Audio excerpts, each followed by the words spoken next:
Hey guys, OhGinelle here. Welcome back to my channel, and this video is going to be about my experience with gestational diabetes. OhGinelle is not my name, and if you must know, it's a statement, bitch!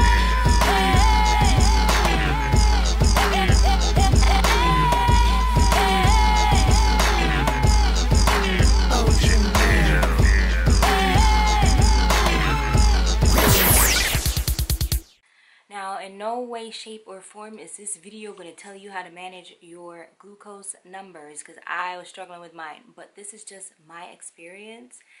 Everybody's is different. Please keep that in mind. Don't take anything I say and make it into something else. This video is just info only. Alright. So I did my glucose test. The 1 hour test, they tell you, oh, have something to eat, but nothing super sweet for breakfast. Cool, fine. I took that, I failed. A week later, I went back, did the 3 hour test, took that, also failed. Now, the whole gestational diabetes thing to me was not a surprise. I've been a pre-diabetic since I was like 25. So because of that, I've always been pretty mindful of my diet. I'm not going to say on a diet, but like I wouldn't buy sweets at the house because I know I'm going to eat them and I'm going to enjoy them. So I would eat healthy at home and eat the sweets and the ice creams and all that stuff when I'm out so I can enjoy them. Now, by doing that and incorporating exercise and intermittent fasting, I've been able to stay on the lower side of pre-diabetes. My A1Cs were like, I think, what is it? I can't remember. But whatever it was, they were on the lower scale of pre-diabetes. Okay, so don't knock me if I'm wrong, but if I recall correctly, having a A1C of 7 and up means you're diabetic. My A1Cs were always like 5.5 to 6. And since I've been following my routine of eating a little better and avoiding sweets and exercising, intermittent fasting, my A1Cs were always like 5.5 or so. So I've been able to manage it. So this was no surprise to me when I found out that I had gestational diabetes. And I'm not going to lie, I may have had one too many ice cream sandwiches. Maybe I was having them every day. It is what it is. You know, the baby wanted it and I gave it to him. Shame on me. But truthfully, what you eat isn't necessarily going to cause gestational diabetes. It really depends on your pancreas and the way that it creates insulin. So anybody who's pregnant or not could eat a pound of ice cream and their body will be able to regulate the numbers. My body, on the other hand, was not able to do that. So that's just what it is. So with gestational diabetes, don't quote me, please do not. With gestational diabetes, your glucose passes through the placenta. So basically, if your body is not regulating the insulin levels, it's going to force the baby's body to regulate the insulin levels for you. So for a normal person without it, the glucose amounts that are coming in are going to go in through the placenta and the baby's body is going to be able to regulate. For a body like mine with gestational diabetes, his pancreas is going to have to overproduce in order to bring the levels down. So when that happens and your numbers aren't maintained, the babies are born and their pancreas is producing too much insulin, which drops their sugars too low, which can be very dangerous for them. Wow, I stumbled through that, but I feel like I know what I was talking about. Go me. Alright, so I found all this out back in September. So a week before the first glucose test, I cut processed sugar. And then after I failed it, I got a little more particular and I started being mindful of things like yogurts, which I felt like Greek yogurts and all that were healthy, but they had a lot of carbs. Now, I never really processed the fact that carbs and sugar are hand in hand. So I would always look at the calories and the sugar amount in something. I would never look at the carbs. And that's where I kind of messed up. So after I failed the 3-hour glucose test, they sent me to a specialist who was going to monitor the baby's growth and check the placenta, because sometimes with gestational diabetes, your babies can be overweight and your placenta can age faster than it normally would, therefore putting the babies at risk. I started going to the specialist on October 8th, and they had me monitor all my numbers, monitor my fasting in the morning, and monitor my glucose levels 2 hours after every meal. They gave me a meal plan, and they gave me a couple other things, which I did kind of realize that those meal plans are not catered for everybody.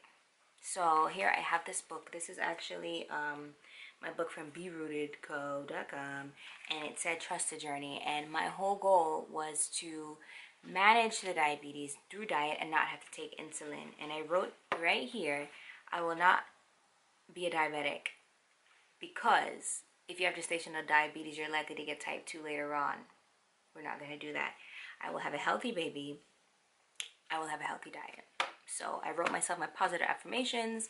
They didn't quite work. But anyway, I started taking track of everything that I was eating, and I started testing my glucose every morning, first thing every morning when I woke up, and 2 hours after every meal.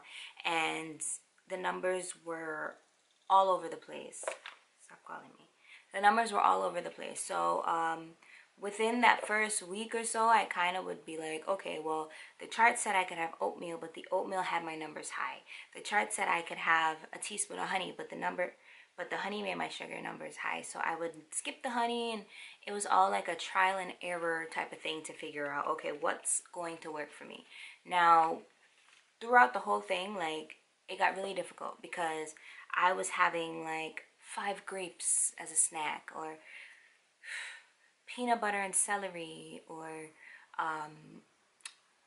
string cheese, a boiled egg. I could have half an apple with peanut butter, half a banana, or I could have like 1 waffle. And it's not to say I wasn't eating, because technically I'd have my 3 big meals, and then I would have 3 snacks. So I was eating constantly throughout the day, and I was eating healthy things like vegetables, proteins, limiting the carbs, but not cutting them completely. So in a sense, I was following a keto vibe diet. Towards the end, when I got my numbers under control, a typical meal for me would be a cup of black tea with cream, no sugar. I would have a 1 egg omelet with 1 slice of bacon, a lot of spinach, that 1 egg, and cheese, and that was it. 2 hours after that, I would take my sugar, and then I would have my snack, and my snack would usually consist of a keto yogurt and 5 blackberries. 2 hours after that, I would have lunch, and a typical lunch for me would consist of some type of meat and a vegetable. So I would have, for example, like a burger, but just the burger. I'd stick it in my air fryer, put a slice of cheese on it, and maybe I would have some sauteed Brussels sprouts, broccoli, or spinach. It was always like a veggie and a meat. And then after that, for my snack, I would have half an apple with a tablespoon of peanut butter, half a banana, and a tablespoon of peanut butter. Then for dinner, once again, I would do some type of meat and a salad, or more veggies. I rotated a lot between broccoli, cauliflower, Brussels sprouts, green beans. I try to stay away from sweet potatoes, because even though they're complex carb, I still found they were rising my numbers really, really high. And then for snack, I would have like 4 whole grain crackers and peanut butter, or hummus, or a boiled egg, or a slice of string cheese. Now, after doing that from October to December, it got very old, very fast, very boring, and I was over it. The crazy thing is, my numbers were good, but every once in a while, like, certain things would spike it, and I realized throughout the process that if I exercised too soon before I test, it would spike my sugar, and that would be my body's way of helping replenish whatever I'm losing through the exercise. So it would spike my sugar. So I would have to work out as soon as I ate, or exercise. So I'd have to exercise right after I was done eating my snack in order for my numbers to be good before I tested. So the crazy thing about it is towards the end of the pregnancy, I think from week 34 or so, for whatever reason, I could not control my fasting numbers. They were just raising and raising and raising, and that's something that's normal in pregnancy. So I ended up taking a slow dose of insulin overnight just to help deal with the fasting numbers. And the crazy thing was is that the numbers went down, but they still wasn't where they were supposed to be. They were supposed to be between 60 and 90, and I was getting like 95 to 100. But they let me slide with that, basically because they weren't the 120 that they were before. So that was good. Another thing that I realized, I'm not gonna lie, Thanksgiving, honey, I was eating. I told him I'm about to cheat on this diet. Y'all gonna get mad at me for this list, but it is what it is. I was always honest about my numbers.